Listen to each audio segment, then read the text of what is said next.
Hi guys, Mark about 5000 here. We decided to set this moth trap up because it's ermine moth season. It's June, and today's clear skies, which is a good sign that we might catch some buff and possibly white ermines as well. Well, you probably heard of the buff or the white ermine. In fact, these are both medium-sized moths. Well, the other ones, well, the buff ermine is yellow, is pale yellow, yellow, and while the with a V shape, with some spots which form in a V shape, while the white ermine has is fully white, with some spots around it, dark, in fact black spots around it. They are very pretty little moths, these, and in fact when you do try to get them on your hand, they do play dead. In fact, what I've actually found out is that when you do touch them, they play dead. They just literally fall over. Oh, it's Moth. When you touch them, they play dead.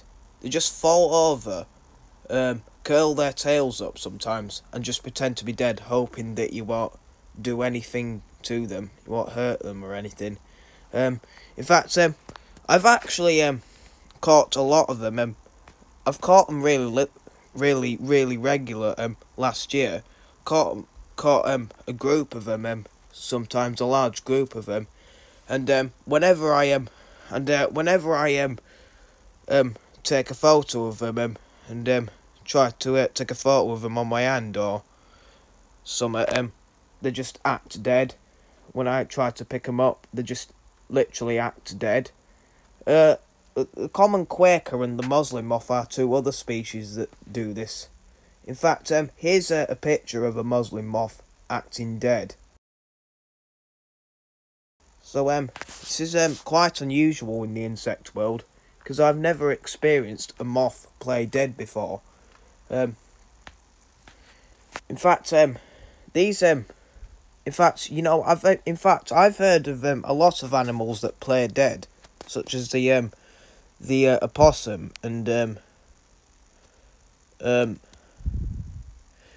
well, just the common opossum, in fact, and sometimes the huntsman spider, but I've never known a moth to do that. So yeah, I thought that I might set this moth trap up today, because it's the weather is good condition for buff and white ermines this year. In fact, it's like last year. There was a whole group of them. Just in fact, when I come over in the when I set this moth trap overnight, and when I tomorrow when I come home and come here in the garden in the morning, there was literally a shed load of them last year on the moth trap. Mind the bowl. Yeah, and there was a shed load of them literally all around the moth trap, left and right. What I'd be doing is, like last year is, I'll basically ring them. Well, not that ring. Well, put stuff on them, but a different ring. I'll just identify the markings on these moths to identify which individual is which individual, and release them. Because remember my moths that I had last year, the ermines that I had last year, buff and white ermines. In fact, all of them were in different markings. In fact, in fact, they were a whole different markings on them. In fact, some were completely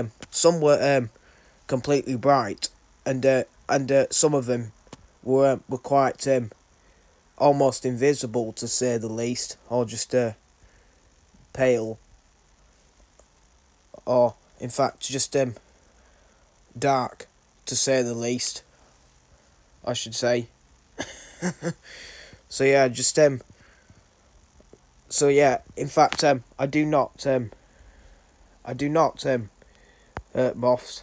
I don't put stuff on them like you do. In fact I mean I don't know what you do with the moth when you when you tag them or something, because you don't usually tag insects. You only do certain stuff, do these certain things with birds, such as the peregrine falcon, the red kite, and the woodcock, and the jack snipe. There's all different birds, obviously, to track their population. Yeah, and that's similar to what I do, but that's definitely not the not to put something on them, because there's literally nothing that you can do with insects, because they're so small. I mean, it's smaller than a bird. In fact, they're just pretty useless, to be honest. In fact, there's just the whole marking identifying thing that I could. There's the whole marking identifying that I could only do. Sorry, my Crocs there. I just got my Crocs on, and they're a bit squeaky. Sounded like a fart almost. Sounded like a toot. So anyway, this moth trap I bought was from NHBS site. So this is basically the NHBS or some moth trap from a site called NHBS, or whatever the heck you want to call it. It's about wildlife products, and the reason why I bought this moth trap is to study moths and study which species. What the heck is that?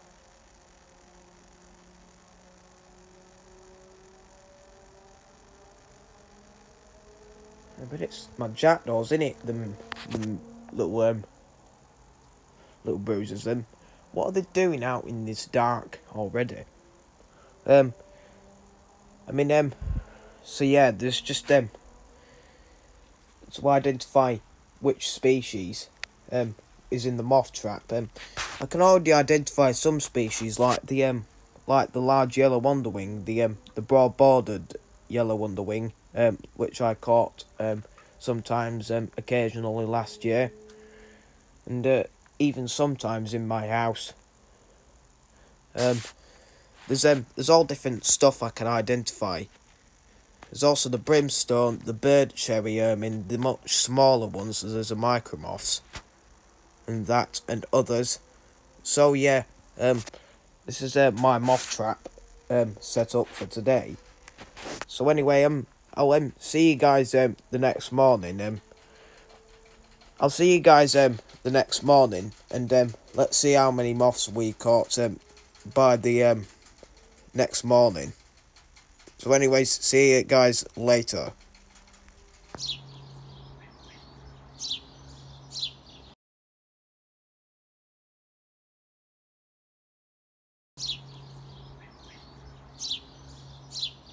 Hi guys, so it's the next morning, and I checked the moth trap, and there was clearly not any moths in there, except for a few micro moths.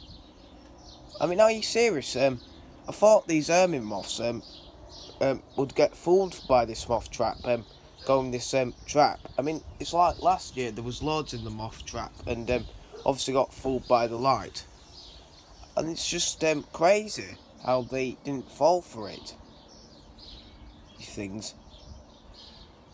So anyway, thanks for watching.